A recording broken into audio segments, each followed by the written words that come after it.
Hi, Anaconavad. I just got my eyes all dilated and stuff, and the phone's all blurry.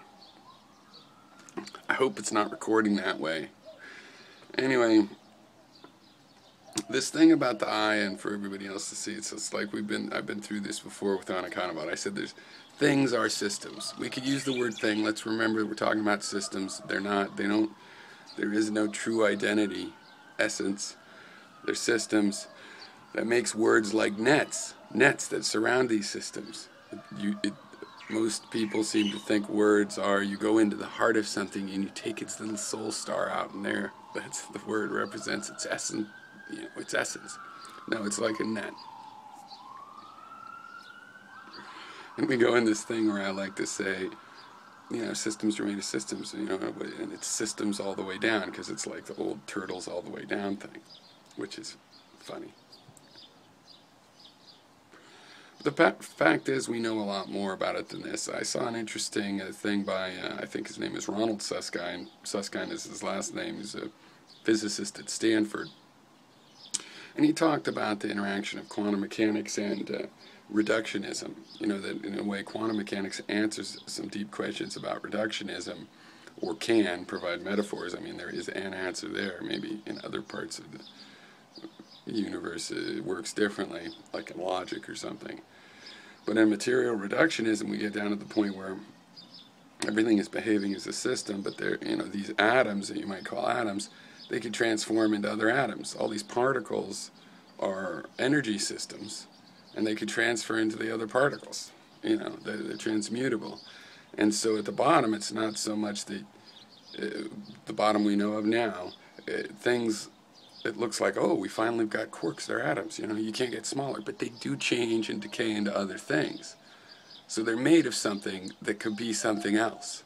So they've maintained this aspect of they are systems, even though it's not clear what their subsystems are. But then logically, there's candidates for subsystems, right? A subsystem of a quark, of a gluon is the gluon field, and whatever energy is. All right.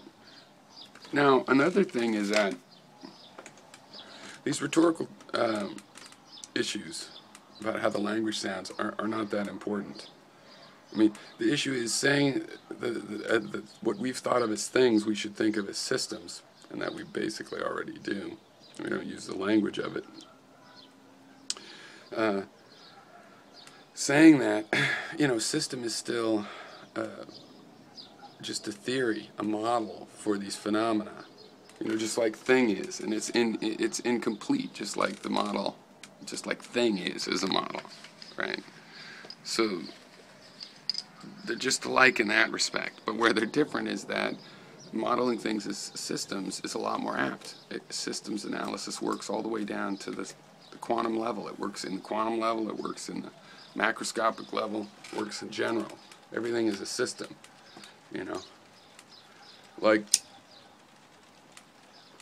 classical thermodynamics, if there is such a thing, is sort of a transitional science there between the old and the new. But, it starts, you model these gases classically as systems of particles where you don't even know anything about the individual, you just know its system properties.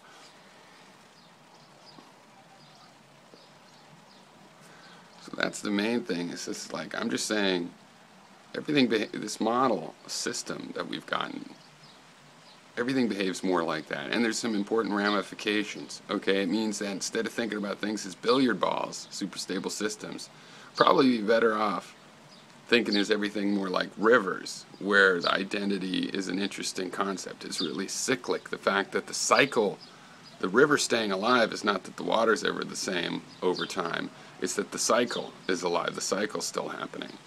We're better off thinking of billiard balls as the same way. It's like, well, the cycle of those billiard balls, molecules holding together in the shape of a ball, that's continuing. It is still a cycle. It's taking electrons, it's losing electrons, it might be losing molecules.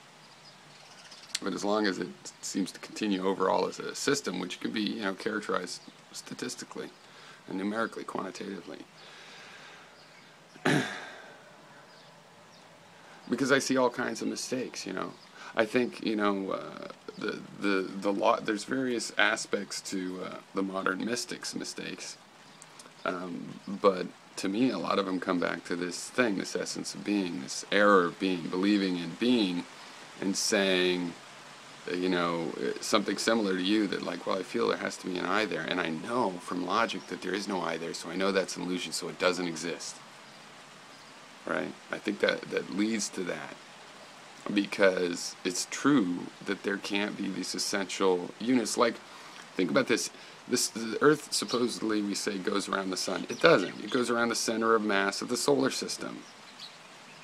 Now, the sun is so massive, we have one star system, we think, that the center of mass of the solar system is well inside the sun. But it's not in the center of the sun. It's not the center of mass of the sun itself. Right? If you had a two-body system, the center of mass is somewhere between the two bodies' center of mass. Okay?